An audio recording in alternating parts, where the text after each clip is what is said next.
Have you ever wanted to disagree with someone in English but stopped yourself because you didn't want to sound rude or aggressive?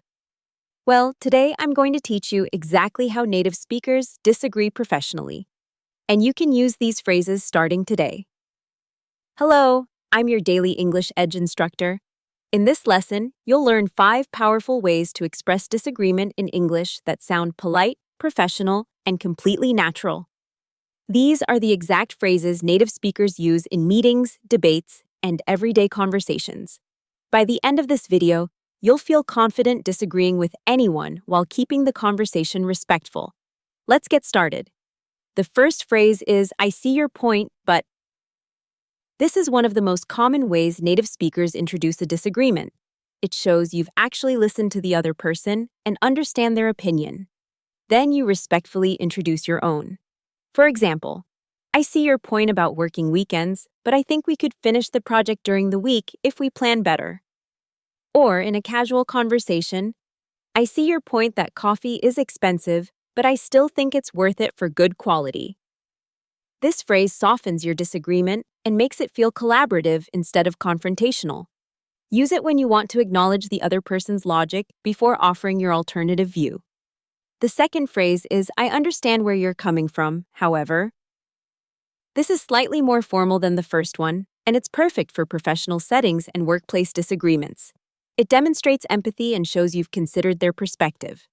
For instance, I understand where you're coming from about the budget cuts, however, we might lose quality if we reduce the team size. Or in a meeting, I understand where you're coming from regarding the deadline, however, rushing this project could lead to mistakes. Notice how these phrases validate the other person's feelings before you present your counter-argument. This approach makes people more likely to listen to what you have to say because they feel heard first. The third phrase is, I respectfully disagree because... This one is direct and clear. It's perfect when you need to state your disagreement plainly, but still maintain professionalism. The word respectfully is the key here. It tells the listener you're not attacking them personally. For example, I respectfully disagree because the data shows that strategy didn't work last quarter.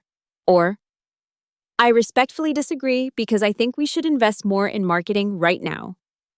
This phrase works well in presentations, debates, or formal discussions where you need to be honest but professional. It's straightforward without being aggressive, which is exactly what you want in professional English.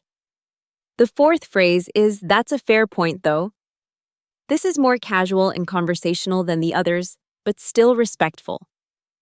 Use it when you want to acknowledge something the other person said is valid, but you have additional information or a different angle. For example, that's a fair point about the cost, though I think the long-term benefits make it worth it. Or, that's a fair point, though I've had a different experience with that software. This phrase shows intellectual honesty.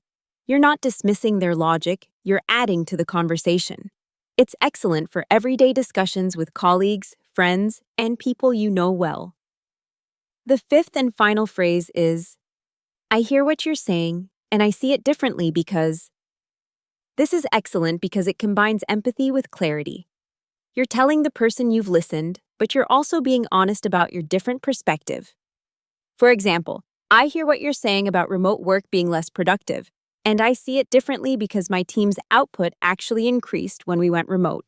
Or, I hear what you're saying, and I see it differently because my research shows that automation will actually create more jobs. This phrase is natural, warm, and effective in any setting. It shows emotional intelligence while standing firm on your viewpoint. There you have it, 5 professional ways to disagree in English that will help you sound respectful, confident, and completely natural. The key to all these phrases is showing the other person that you've listened and respected their opinion, even if you don't agree with it. Try using one of these in your next conversation and notice how people respond more positively. Remember, disagreeing professionally is a skill that will help you in business, education, and your personal relationships. Subscribe to Daily English Edge for a new English lesson every single day, and I'll see you in the next video.